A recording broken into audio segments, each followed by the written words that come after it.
हाँ प्यारे बच्चों, ये एमीटर का ही मैथमेटिकल एनालिसिस वाला पार्ट है बच्चों।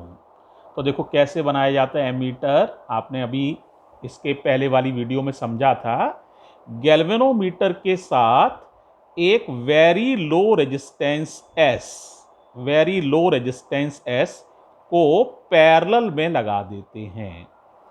गैल्वेनोमीटर के साथ एक वेरी लो रेजिस्टेंस एस का नाम है वेरी लो रेजिस्टेंस, यानी इसकी वैल्यू काफी कम होती है।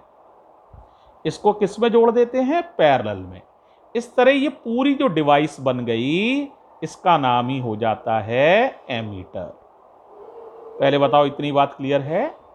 अब मान लो यहां से करंट एंटर कर रही है आई, तो करंट के पास जाने के कितने रास्ते हो जाएंगे बताओ? दो रास्ते।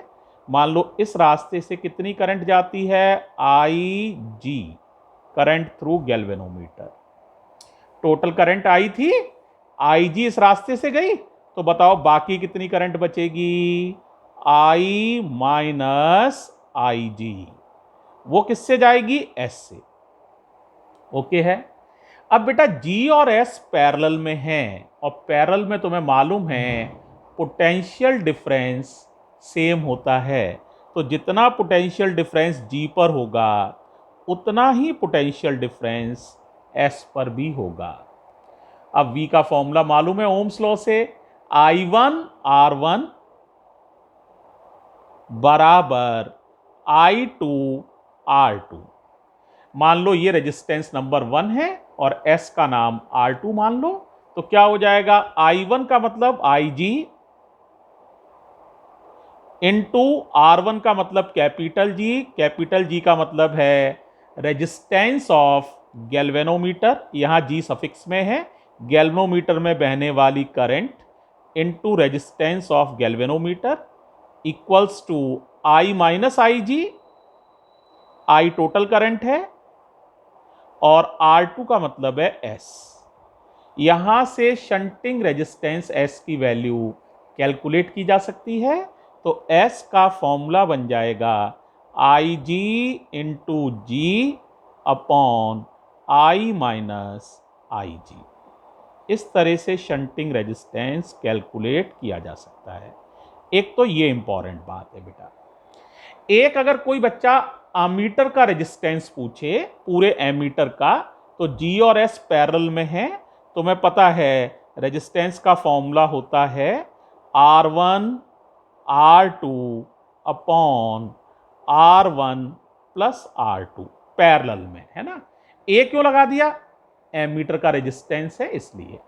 R1 का रोल G प्ले कर रहा है, R2 का रोल S प्ले कर रहा है, तो फॉर्मूला हो जाएगा एमीटर के रेजिस्टेंस का GS upon G plus S। ये बच्चों एमीटर का नेट रेजिस्टेंस होता है।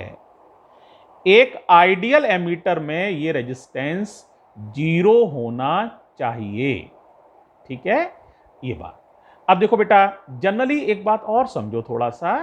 देखो इनमें से आप ध्यान से देखोगे ना, तो बड़ा कौन है? बोलो।